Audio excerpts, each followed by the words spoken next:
startede jo allerede i en tidlig alder, som i en alder af 16-17 år med at rode med knallerter og senere hen motorcykler. Og så holdt jeg en pause i nogle år, hvor jeg lige fik børn og blev gift, og så startede jeg op med motorcykler igen som 21-årig og har haft motorcykel lige siden.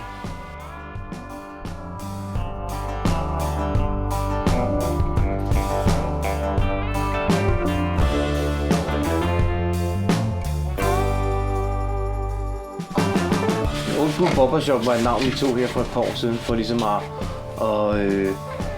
symbolisere eller hvad skal man sige, afspejle, hvad vi i virkeligheden laver. Og for at ligesom få distanceret mig lidt fra den almindelige måde at lave motorcykler på, blandt andet fordi vi har så meget mere ombygninger af cykler og lovliggørelser af cykler.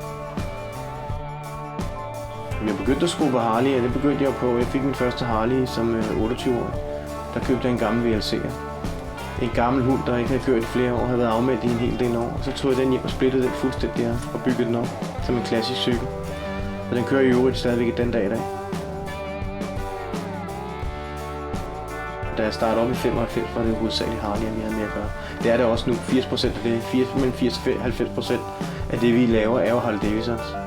Men vi laver selvfølgelig også andre, både japanske cykler og engelske cykler og italienske cykler. Men det, vi beskæftiger os hovedsageligt med i dag, det er jo lovliggørelse af cykler.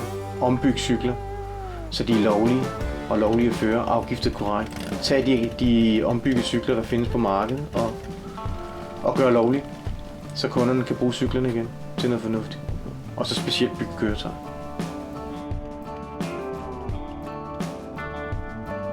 Det som det handler om for mig med motorcykler, det er jo den der følelse af, når man kører derude, så er man et.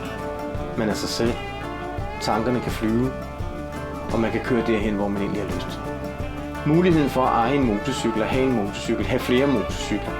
Bare fornemmelsen i at kunne gå ud og trykke på knappen, jogge på kickstarten og køre derudad.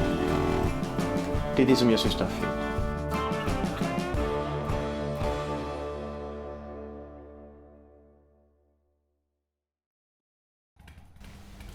Jeg har ikke nogen decideret drøm om Old School Barbershop. Det, som jeg bare godt kunne tænke mig, det er at få et eftermæl på, at jeg gjorde en forskel. At jeg gjorde det rigtigt.